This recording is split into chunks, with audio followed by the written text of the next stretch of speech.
Hello guys, welcome back to our channel S adventures. तो इससे पहले वाले सारे वीडियोस में हम लोगों ने nutrition in plants, nutrition in animals और डाइजेशन इन ह्यूमन बीइंग के बारे में इससे पहले जो 3 लेक्चर्स हुए थे हम लोग उसके बारे में बात कर चुके थे। तो आज हम लोग बात करेंगे किसके बारे में? रेस्पायरेशन के बारे में। थोड़ा पढ़ के आ जाओ यार। तो रेस्पायरेशन के बारे में बात करेंगे, उसके बाद रेस्पायरेशन इन प्लांट्स, फिर रेस्पायरेशन इन एनिमल्स के बारे में हम लोग डिस्कशन करेंगे। तो पहले तो डिस्कस करेंगे, उसके बाद ही ना बात करेंगे। अभी थोड़ा कोरोना काल चल रहा है, पढ़ाई भी बहुत लो चल रहा है, फाइनेंशियल प्रॉब्लम्स हाई चल रहा है। तो सबको अपना अपना थोड़ा सा ध्यान दो। आशा करते कि सबके फैमिली सब सही होंगे और सब सही से रहो, मास्क लगा के घूमो। बच्चन साहब बोलते बोलते थक गए कि मास्क लगाओ मास्क लगाओ यार, लेकिन बहुत सब लोग मास्क लगाते ही नहीं। तो आज का टॉपिक है हमारा रेस्पायरेशन।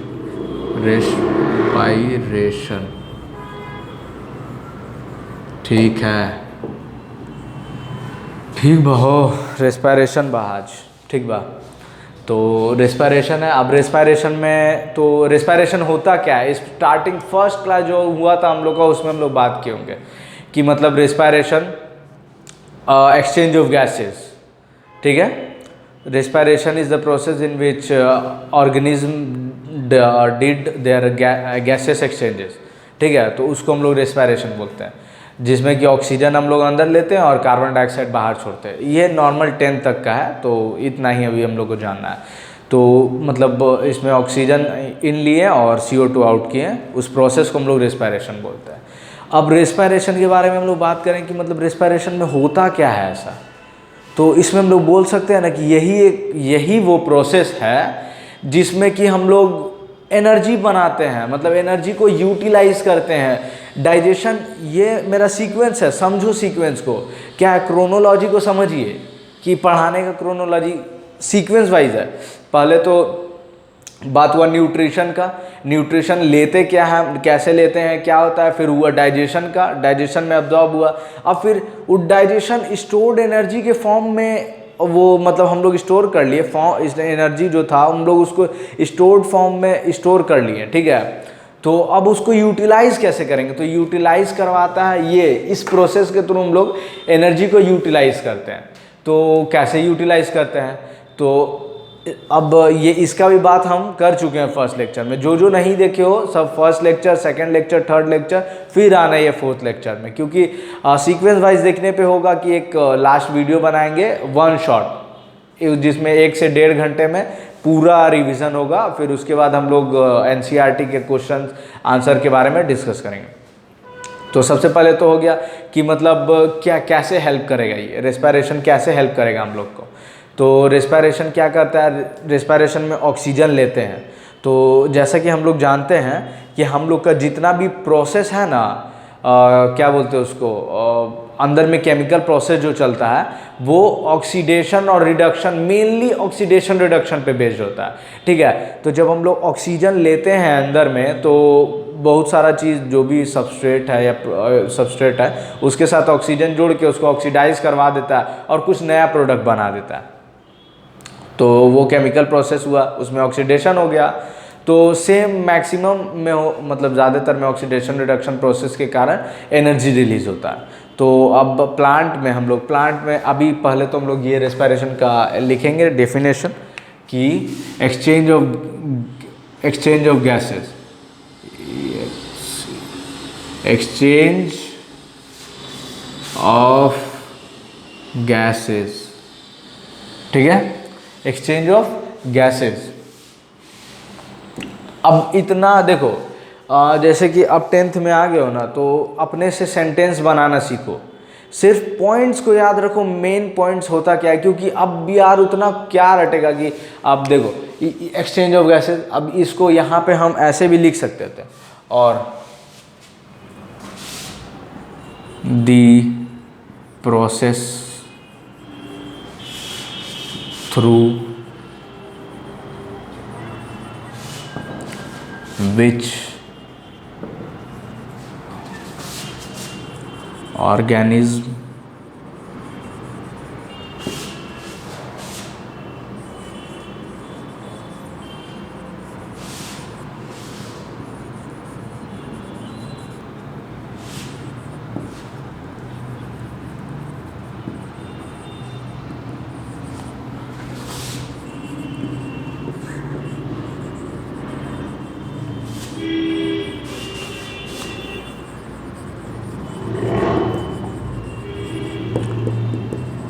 अब याद रखना, ये ज़्यादा आसान है, ये ज़्यादा आसान है भाई यार। यहाँ पे तुम ये the process through which organism exchange gases which is known as respiration, भाई मेन बात तो यहीं पे है ना, एक्सचेंज गैसेज। तो सिंपली यही याद रखते हैं ना, क्या उतना याद रखना कि मतलब कैसे होता है। तो 10th में हम लोग को इतना आ जाता है नॉलेज कि हम लोग कुछ कुछ जोड़ के उसको दो, मतलब 1 नंबर का दिमाग में याद है तो उसको हम लोग कुछ प्रोनाउन एडजेक्टिव जो भी नाउन सब जोड़ जाड़ के और उसको सेंटेंस बना के और 2 नंबर का बना सकते हैं, 5 नंबर का भी बना सकते हैं, कोई इतने बड़े महारथी थे। तो ये हो गया एक्सचेंज हो गया, रेस्पायरेशन हो गया। अभी आएंगे रेस्पायरेशन के बारे में भी और बात करेंगे।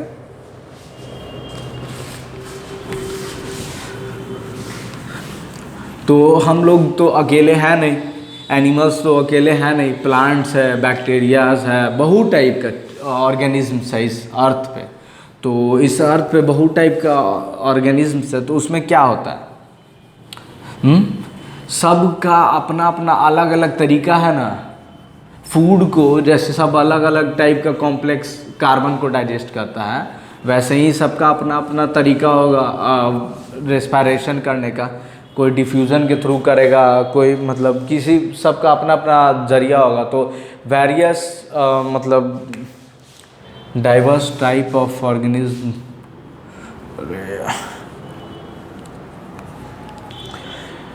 मतलब there are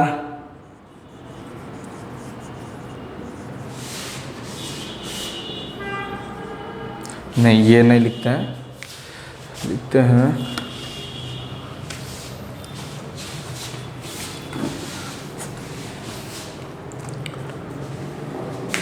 diverse organism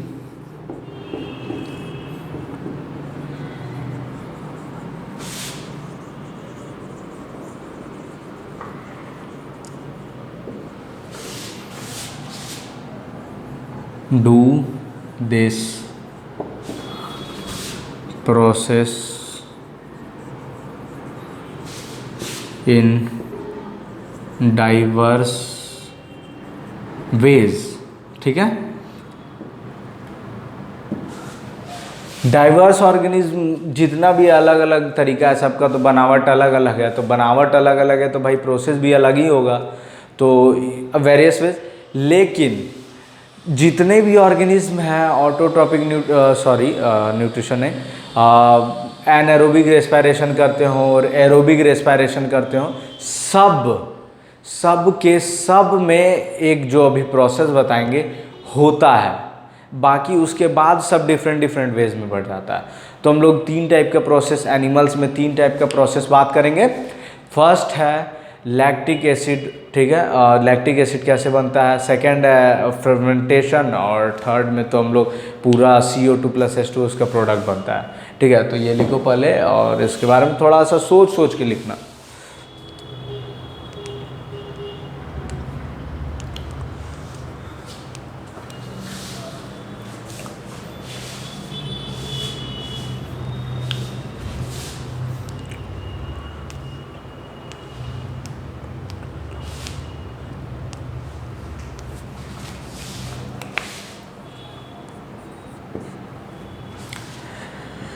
But in all the cases, one process is same। ठीक है,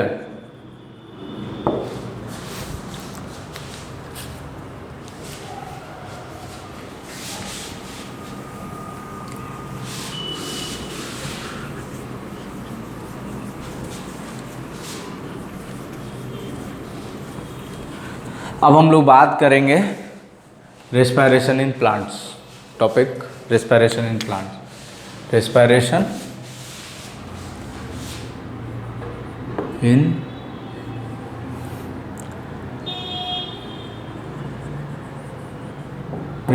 इन प्लांट्स। बिग बी हो रेस्पायरेशन इन प्लांट्स टॉपिक है। तो अब रेस्पायरेशन इन प्लांट्स में होता क्या, बहुत सारे बात हम लोग मतलब फर्स्ट लेक्चर में बहुत सारा बात किए थे, मतलब बात ही मैक्सिमम किए थे। तो जैसे कि जैसे जैसे ऑर्गेनिज्म स्पेसिफाइड मतलब कॉम्प्लेक्स होते जाता है, उसका ऑर्गेन्स स्पेसिफाइड होते चला जाता है। मतलब स्पेसिफाइड कहने का मतलब है कि हर ऑर्गेन अपना मतलब अलग टाइप का फंक्शन करता है। जैसे कि हार्ट का काम है ब्लड पंप करना, लंग्स का हम लोग में काम है कि मतलब एयर एब्सॉर्ब करना है, प्योरीफाई करना, पाथवे प्रोवाइड करना, बहुत सारा काम है उसका।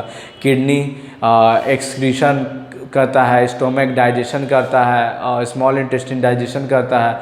तो वैसे ही प्लांट्स में रेस्पिरेशन के लिए ऐसा कोई स्पेशल मतलब ऑर्गेन क्या बोलते हैं उसको, ऑर्गेन नहीं है उसमें। सारा जैसे कि घर में 10 मेंबर है और 10 का 10 अपना खर्च खुद उठाता है, सेम इसमें इसके पास जितना भी ऑर्गेन है सब अपना अपना खर्च खुद ही उठाता है। अपना खर्च खुद उठाने का मतलब क्या कि अपना जो ऑक्सीजन का नीड है खुद देखता है। तो there is in plants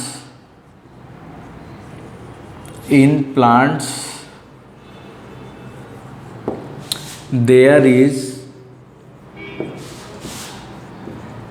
no specific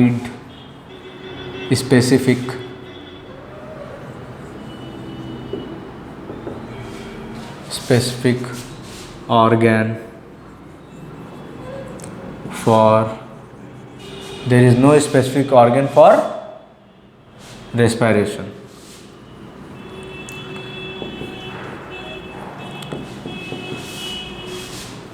Each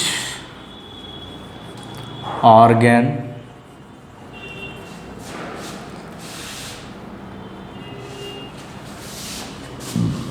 fulfills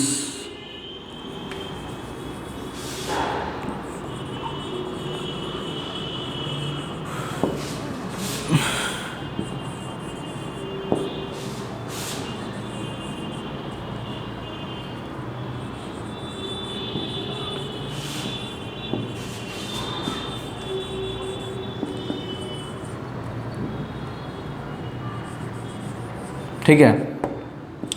each organ fulfil कर देता है उसका खुद से। लिखो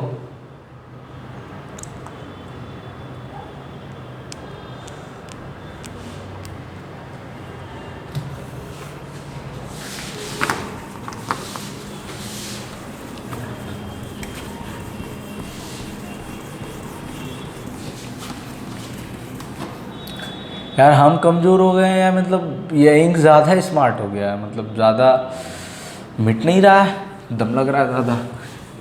तो यार कमेंट नहीं करते हो तुम लोग, कमेंट देखो, कमेंट करो यार कि मतलब हाँ सर क्या है, कुछ गलत मतलब पढ़ा दिए या मतलब कुछ चेंजेस चाहिए या कुछ और एक्स्ट्रा हेल्प चाहिए, जो भी चाहिए कमेंट करो। और लाइक सब्सक्राइब तो पहले ही होप करते हैं कि कर दिए होगे, ठीक है। तो ये जैसे कि हम लोग जान लिए कि जितना भी डाइवर्स है सब में फर्स्ट प्रोसेस जो होता है सेम होता है, जितने भी डाइवर्स टाइप के ऑर्गेनिज्म और उनका जितना और डाइवर्स टाइप ऑफ प्रोसेस है। तो वो फर्स्ट प्रोसेस किसी भी रेस्पिरेशन में जो ब्रेकडाउन होता है ना, breakdown of food, breakdown of मतलब स्टोर्ड ऑफ एनर्जी, सब मतलब रेस्पिरेशन में होता है। तो किसी भी क्या बोलते हैं उसको प्रोसेस में एक प्रोसेस सेम होता है ग्लाइकोलाइसिस, जो कि फर्स्ट प्रोसेस होता है रेस्पिरेशन में कि एनर्जी जनरेट करने का। और हाँ, रेस्पिरेशन ऐसा प्रोसेस है कि जिसमें हम लोग बंडल्स में एनर्जी नहीं लेते हैं, छोटा छोटा अमाउंट पे हर प्रोसेस पे। हम लोग को मतलब जिस लेवल तक पढ़ना है उस लेवल में 3 प्रोसेस है, ठीक है। तो ग्लाइकोलाइसिस के बाद TCA साइकिल, फिर उसके बाद जो भी है पढ़ना है, तो वो तीनों ऐसे एक सीरीज़ में पढ़ना है। तो उसका भी कंडीशन है कि वो एरोबिक होना चाहिए। फिर एनएरोबिक में फर्मेंटेशन आ जाता है और लैक्टिक एसिड फॉर्मेशन आ जाता है, ये 2 प्रोसेस आ जाता है। लेकिन फर्स्ट प्रोसेस ग्लाइकोलाइसिस एरोबिक हो या एनएरोबिक हो सब में चलेगा, ठीक है। तो ग्लाइकोलाइसिस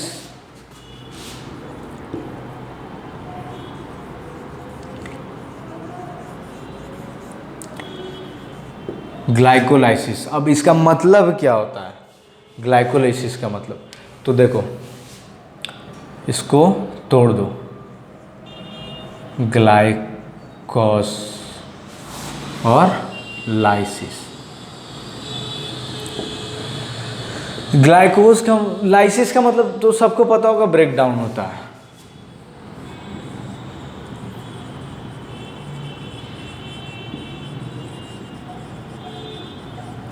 ग्लाइकोस का मतलब होता है शुगर। शुगर का break down is called glycolysis. Simple, the process in which sugar breakdown of sugar is happened is known as glycolysis. ठीक है, तो ये तो डेफिनेशन बताते हैं, मतलब डेफिनेशन क्या, अब इतना ही जानना है कि ग्लाइकोलाइसिस का ब्रेकडाउन। अब इसके बाद होता है इसका मेन प्रोडक्ट क्या आता है ग्लाइकोलिसिस का। ग्लाइकोलिसिस का मेन प्रोडक्ट आता है 2-पायरुवेट। 2-पायरुवेट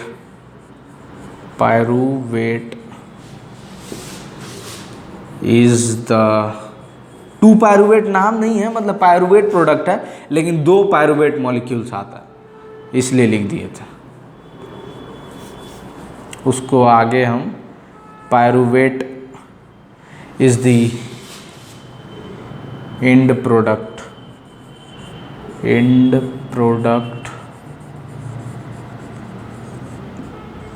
of glycolysis. Pyruvate is the end product of glycolysis.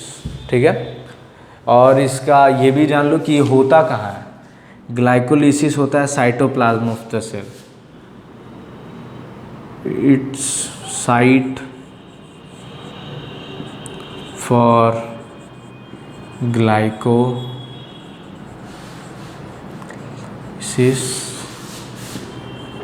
is cytoplasm.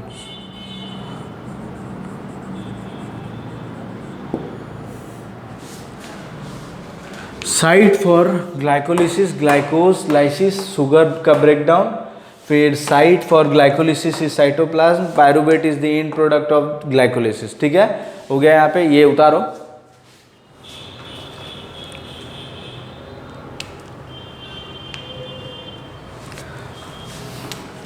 और हाँ, शुगर का यहाँ पे शुगर को मतलब शुगर कहने का मतलब है ग्लूकोज।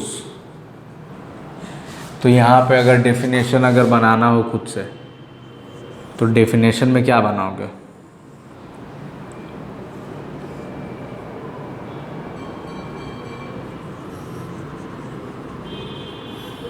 ब्रेकडाउन ऑफ ग्लूकोज और कार्बोहाइड्रेट।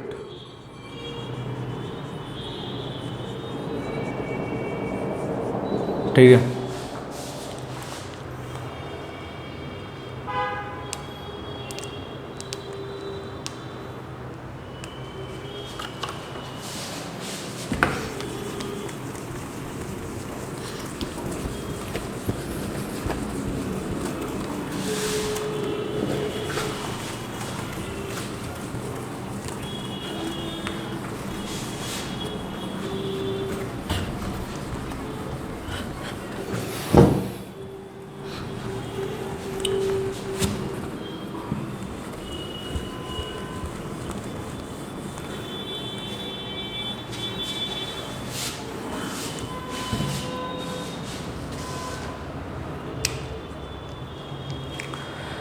अब हम लोग बनाते हैं इसका, क्या बोलते हैं उसको, एक याद रखने का तरीका।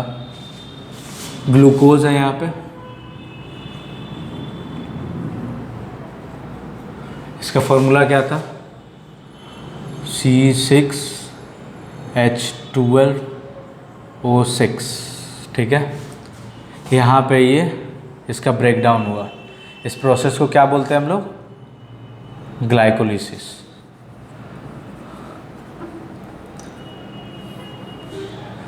यहाँ पे ब्रेकडाउन हुआ प्रोसेस,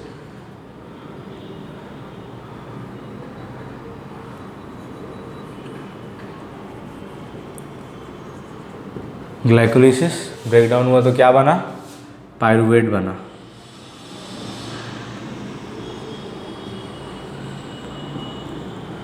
टू पायरूवेट बना। तो अब यहाँ पे हम लोग पता कर सकते हैं कि एक पायरूवेट में कितना कार्बन होता है, ठीक है। यहाँ पे एक ग्लूकोज में 6 कार्बन था, तो यहाँ पे 2 पायरूवेट में कितना कार्बन है, टोटल 6 ही कार्बन होगा। तो टोटल 6 कार्बन होने का मतलब क्या है कि एक पायरूवेट में 3 कार्बन होगा, ठीक है। तो एक पायरूवेट में 3 कार्बन होगा। और ये साइट, ये ब्रेकडाउन होने का साइट क्या है, यहाँ से ये साइट हो रहा है क्या, साइटोप्लाज्म में, साइटोप्लाज्म, ठीक है। साइटोप्लाज्म साइट है, साइट, साइटोप्लाज्म, ठीक है। अब ये देखो, अब ये इस पे सोचो, यहाँ पे थोड़ा हमको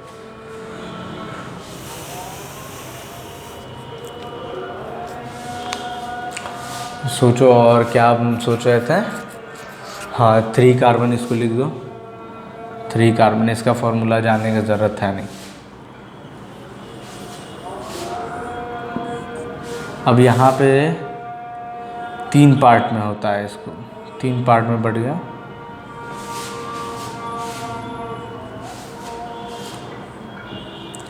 एक जगह प्रेजेंस ऑफ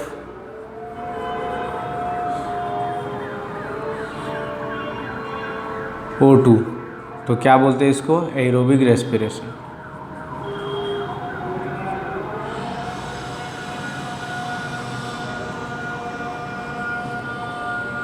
ठीक है, presence of O2, respiration in presence of oxygen को एरोबिक रेस्पिरेशन बोलते हैं। एब्सेंस में, एब्सेंस ऑफ O2,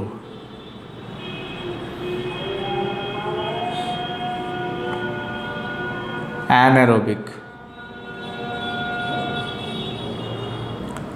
और यहाँ पे बोलते हैं इनकम्प्लीट प्रेजेंस ऑफ ऑक्सीजन, या मतलब एब्सेंस, उसको एनएरोबिक रेस्पिरेशन ही बोलते हैं वैसे, लेकिन यहाँ पे लिख देते हैं, बता देते तुम लोग को, एनएरोबिक रेस्पिरेशन, ठीक है।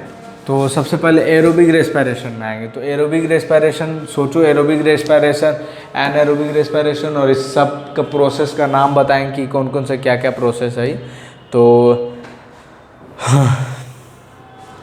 यहाँ पे लैक ऑफ ऑक्सीजन, एनाएरोबिक रेस्पिरेशन, यहाँ पे लैक ऑफ O2 लिख देंगे। एब्सेंस, ये सब जगह एब्सेंस ऑफ O2 है, लेकिन यहाँ पे लैक ऑफ O2 लिखेंगे, क्योंकि ये हमारे बॉडी में होता है, लैक ऑफ O2। अब ये कहाँ होता है, ये दे सोचो, माइटोकॉन्ड्रिया, प्लेस, माइटोकॉन्ड्रिया, ये कहाँ होता है, यीस्ट। इसको, इसका साइंटिफिक नेम है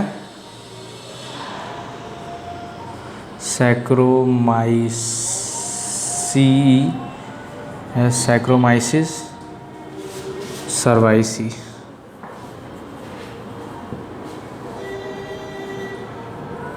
ये याद रखो कि जब भी, ये लैटिन नेम है सैक्रोमाइसिस, स्पेलिंग में थोड़ा सा गलती हो सकता है, तो जब भी हम लोग लैटिन नेम लिखते हैं ना, तो उसको पहले तो अंडरलाइन लिखते हैं, और जो फर्स्ट होता है, जैसे हम GS से याद रखे हुए हैं, GS ये होता है जेनरिक नेम, और ये होता है स्पेसिफिक नेम।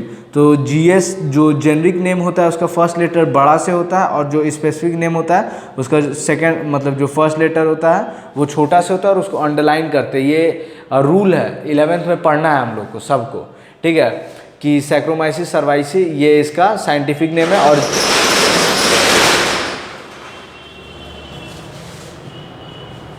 सैक्रोमाइसिस सर्वाइसिस ये साइंटिफिक नेम है इसका, तो इसको हम लोग याद ऐसे रखेंगे, ठीक है। फिर अब लैक ऑफ O2, ये कहाँ होता है, लैक है यहाँ पे, एब्सेंस नहीं है, तो ये हमारे मसल्स सेल में होता है। प्लेस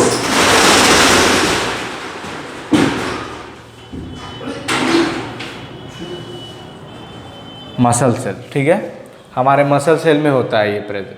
तो तीनों का हम लोग जगह देख लिए, माइटोकॉन्ड्रिया, यीस्ट सैक्रोमाइसिस सर्वाइसिस और मसल्स। तो ये जिस प्रोसेस के थ्रू करता है उसको हम लोग फर्मेंटेशन बोलते हैं। नहीं तो हम लोग इसका एंड प्रोडक्ट देखते हैं, एंड प्रोडक्ट। इसमें इसका एंड प्रोडक्ट होता है NPRDT, ठीक है, CO2 प्लस H2O। कोई भी मतलब कंप्लीट रिएक्शन का एंड प्रोडक्ट यही होता है, ठीक है।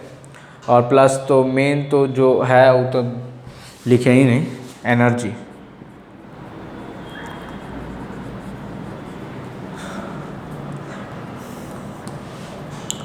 यहाँ पे भी छूट गया, यहाँ पे भी एनर्जी निकलता है। हम स्टार्टिंग में बोले थे कि छोटा छोटा फॉर्म में मतलब बहुत छोटा छोटा बंडल के फॉर्म में एनर्जी नहीं मिलता है, छोटा छोटा फॉर्म में एनर्जी, फिर यहाँ पे एनर्जी, फिर हर प्रोसेस में एनर्जी वैसे निकलता है, ठीक है। यहाँ पे निकलता है इथानॉल। स्माइल तो आया ही होगा, अरे सर इथानॉल, ओ इसको कौन नहीं जानता सर, लेकिन बिहार में बैन है छोड़। इथानॉल, तो इथानॉल अभी है ना, बिल्कुल जितना भी सैनिटाइज़र हो रहा है उसमें 90% अल्कोहल, 95%, 72% अल्कोहल, सब यही तो है।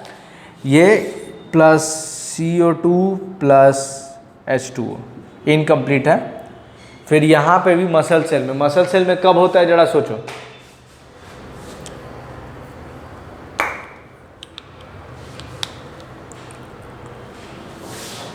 सॉरी, एनर्जी होगा, सॉरी। मसल सेल में हमारे बॉडी में कब होगा? कभी जिम गए हो? जिम अभी तो सब 10th में हो, 10th सोच रहे हो कि अरे यार जिम जाएंगे, 10th पास करने दो बस, अब तो मेरा ही 6 पैक बनेगा। तो वैसे ही जिम जब फर्स्ट डे जाता है, सेकेंड डे नहीं जा पाता है, उसके बाद जिम छूट जाता है, मतलब एक दिन में जिम का भूत उतर जाएगा। तो सेम वही होता है क्या कि मसल सेल इतना एग्जॉस्ट हो जाता है, मतलब उसको जितना ऑक्सीजन का नीड होता है ना उतना ऑक्सीजन नहीं मिलता है। So lack of oxygen place हो रहा है मसल सेल में हमारे। तो ज़्यादा जिमिंग के कारण या ज़्यादा बोलता है ना कि एग्जॉस्ट हो गए यार, एकदम पैर में जैसे उठा बैठी स्कूल में करवा दिया, तो जो थाई वाला एरिया पोर्शन है उस पर ऐसे टच करने से भी दर्द होता है। स्कूल में तो जो भाई बैक बेंचर्स हो गए उनको तो पता ही होगा कि हाँ मतलब लैक्टिक एसिड क्या होता है, तो वो जम जाता है लैक्टिक एसिड यहाँ पे, ठीक है। तो यहाँ पे निकलता है लैक्टिक एसिड, निकलता नहीं है वैसे, lactic acid plus energy, sorry.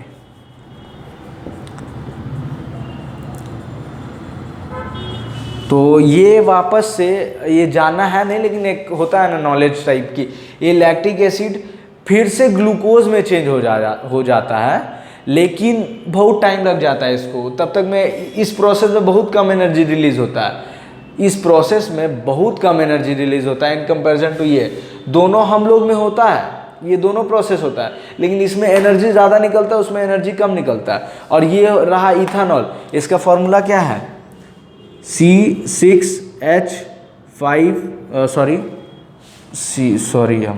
Formula C2 क्या था वे, C2H5OH, ठीक है। ये OH मतलब अल्कोहल ग्रुप होता है, ठीक है। OH जिस किसी के भी आगे लगा हो, ज़रूरी नहीं है कि मतलब देखो सिर्फ OH होना चाहिए, COOH नहीं, COH नहीं, तो मतलब ये वाला COH नहीं, तो सब में अलग अलग है, लेकिन OH डिनोट्स अल्कोहल ग्रुप, ठीक है। हमारा यहाँ पे बात हो गया पूरा एरोबिक रेस्पिरेशन, एनारोबिक रेस्पिरेशन और लैक ऑफ ऑक्सीजन में क्या क्या होता है। अब हम लोग का ये ख़त्म हुआ, अब हम लोग एनिमल्स के बारे में बात करेंगे।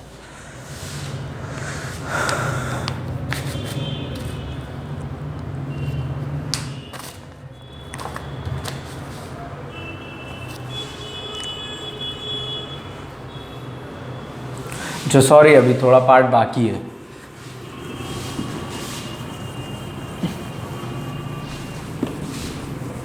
अभी प्लांट्स के बारे में तो अभी बाकी है ये यार, अभी बहुत बाकी है।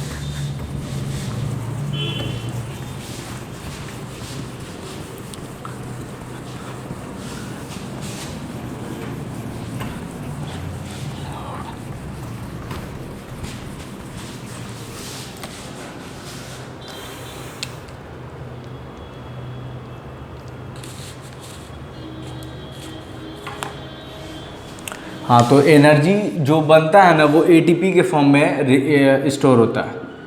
तो energy is stored in the form of ATP. ATP का फुल फॉर्म है adenosine try phosphate.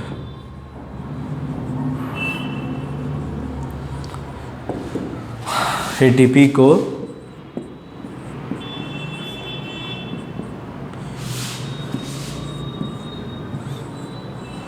Also known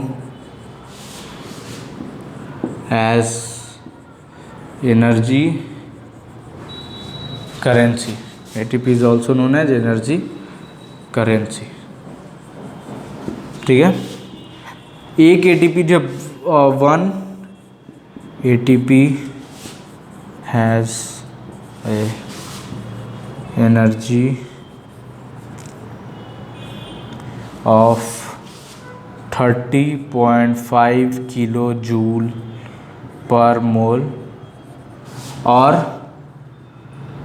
7.8 kilo calorie. Kilo calorie में 7.8 और 30.5 किलो जूल पर मोल। ठीक है, ये वाला होता है।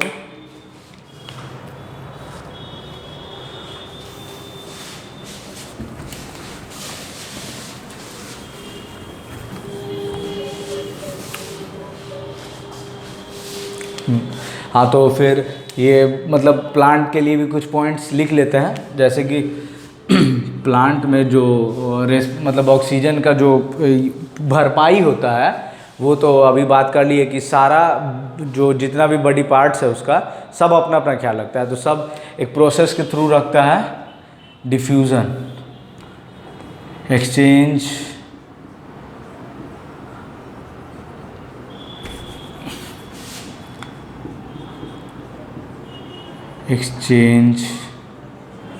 of gases, exchange of gases occurs through diffusion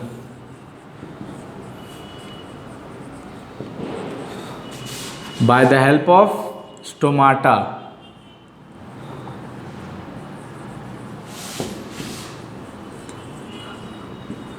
of stomata और भी स्ट्रक्चर प्रेजेंट होता है, स्टोमाटा, लेंटिसेल,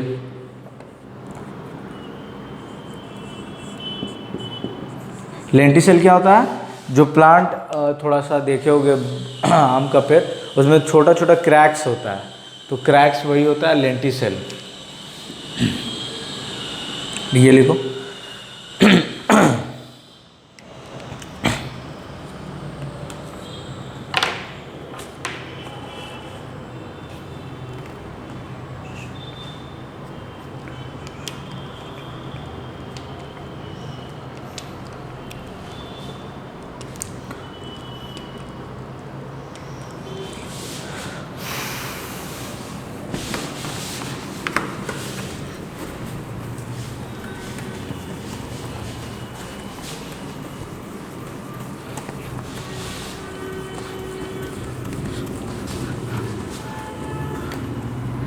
रात के टाइम में प्लांट के सब बोलता है बरगद के पेड़ के नीचे नहीं जाना चाहिए, वहाँ पे चुड़ैल टांग लेगा।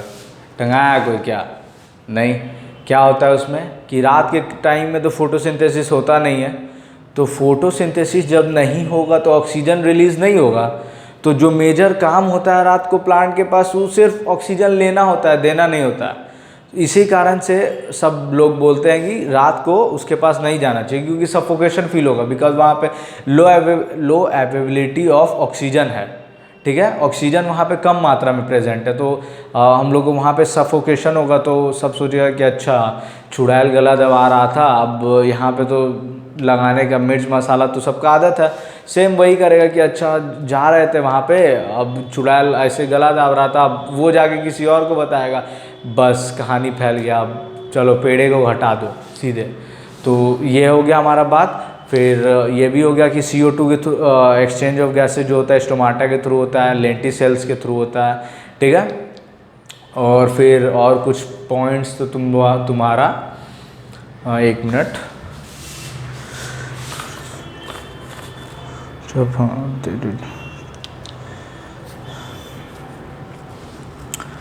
हाँ तो बस हमारा क्लास यहीं तक था। रेस्पिरेशन इन प्लांट्स हम लोग का समाप्त हुआ। फिर कल हम लोग जो नेक्स्ट लेक्चर होगा हम लोग का, उसमें हम लोग पढ़ेंगे रेस्पिरेशन इन एनिमल्स। ठीक है, रेस्पिरेशन इन एनिमल्स में हम लोग भी आ जाएंगे। तो ऐसे ही लेक्चर देखते रहो रेगुलर। कोई डाउट हो, कोई क्वेरी हो तो बोलो, तो नंबर भी डिस्क्रिप्शन बॉक्स में दे देंगे। और फिर अगर लाइव डाउट सॉल्विंग अगर लाइव चाहते हो या कोई भी डाउट है, कमेंट बॉक्स में कमेंट करो, चैनल को सब्सक्राइब करो और बताओ कि क्या तुम्हें चाहिए। ठीक है, जब तक ये नहीं बताओ कि हाँ सर इस टॉपिक में प्रॉब्लम है, हम पर्सनली भी डाउट सॉल्व कर देंगे। अगर किसी को ऐसा नहीं है कि ग्रुप में अगर 50 को एक प्रॉब्लम है, अगर एक बच्चा देखा है लेक्चर, उसको कोई दिक्कत है, कोई डाउट है, हम पर्सनली भी सॉल्व कर देंगे। सो लाइक सब्सक्राइब करो, शेयर करो, अपने फ्रेंड्स को शेयर करो, सबको शेयर करो। और कोरोना चल रहा है भाई, मास्क लगा के रहो। हम तो भाई कैमरा के सामने हैं और कैमरा भी हमसे 2 गज की दूरी बनाए हुए है, बस इसीलिए अभी मास्क लगाए चाहे न लगाए कोई बड़ी एथी है नहीं। So thank you. Like share subscribe comment ज़रूर करना।